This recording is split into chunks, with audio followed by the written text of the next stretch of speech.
Hey there, how you doing? Charlie Winters here with horse racing and football selections for Saturday the 18th of April. Well, it's an interesting day. I'm going to get straight into it. What I do think is going to happen is there's going to be some very tasty prices, run cracking races today. It's very competitive racing. I've got some nice prices, some decent prices. I've kept away from the shorties, but what I do think at Ayr, I do think it'll be very difficult to get involved coming from off the pace at Ayr.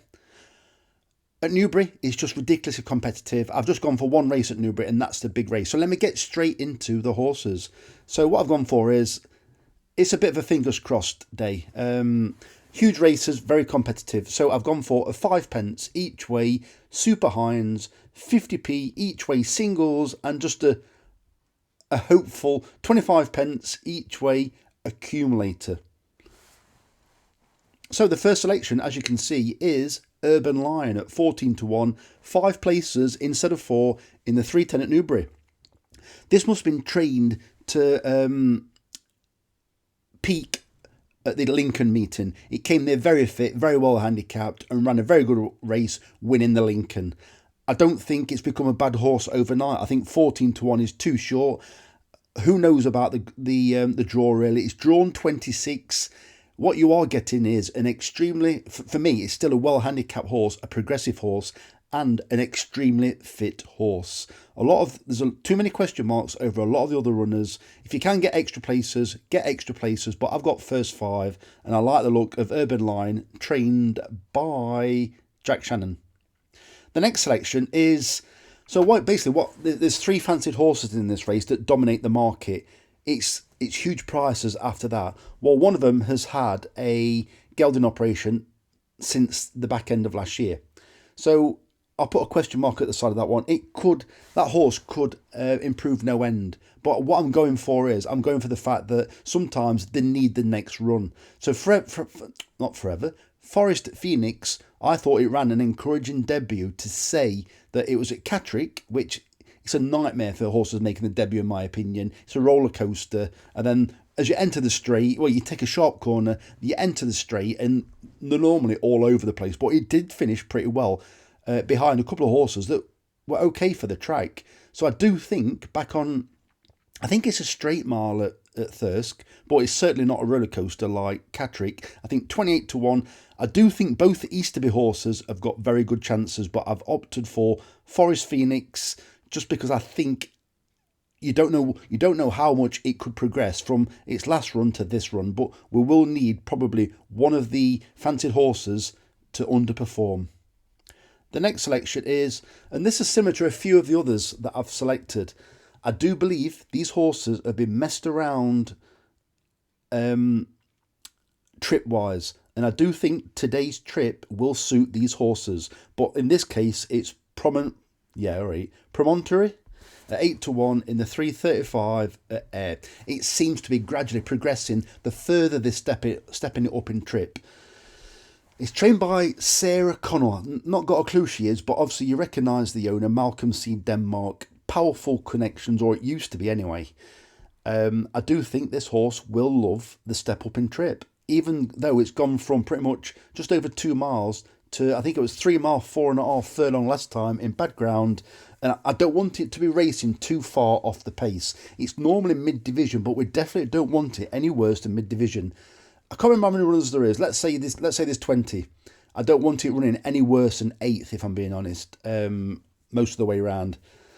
I do think it's got a decent chance, and I do think it will get the trip comfortably.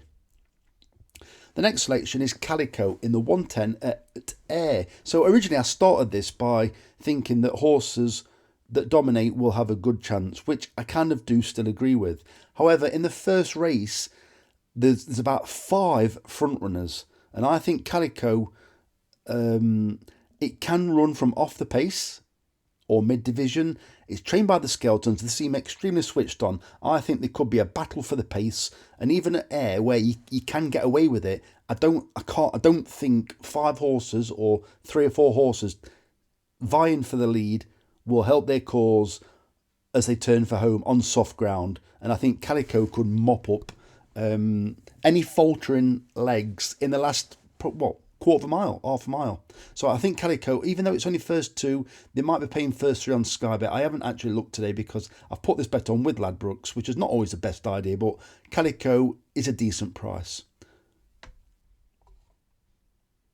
The next selection is Just Over Land at 12-1 in the 145 at Ayr. This horse has also been messed around with over a variety of trips. It's stepping up in trip. It didn't jump that well last time, but I agree with what the Racing Post says. I do think it will jump better now it's been upped to a trip that it actually wants. Everything's not happening too quick for it. So it's 12-1, Just Over Land in the 145 at Ayr. The next selection is Betty at 9-1 in the 220 at Ayr. So this selection runs in the same race as, I forgot the horse's name now. Is it Tuki Quanti? I forgot what it's called. But it absolutely hyped up, that horse did. I think it was at Newbury or Chepstow. It doesn't matter. Anyway, it's the one that kind of gave him hope to run in the Champion Hurdle. Well, I think this is more its level. Tutti Quanti, that's the horse. I just hope these two horses do not take each other on, Betty and Tutti Quanti. If they don't, if Betty goes out in front and Tutti Quanti just settles in behind it, I'm fine with that, or vice versa. I don't mind, but I do think these two horses will be very difficult to pass with horses that I don't think this is that good a race. And Betty came third in this race last year. And it's offered, I think it's a £1 lighter mark this year. I just think, I backed it last time, Betty at Cheltenham, where it ran very well for a long time. It got up the hill, just not as quick as some others. I think it came 9th that day. And I think Betty still comes into this race in very good form. And 9-1, it's got Twiston Davis on board. It normally has Ben Jones. But I'm fine with that. The next selection is the most interesting because there could be a plot going off here, or what they could be doing is they could be testing this horse to see something for next year. So the horse is called Azahara Palace at 12-1 in the 255 at Ayr. This horse has been campaigned from a mile to a mile and 6. It probably ran its best race over a mile and 6 at Bath. It's then been campaigned over hurdles at pretty much 2 mile.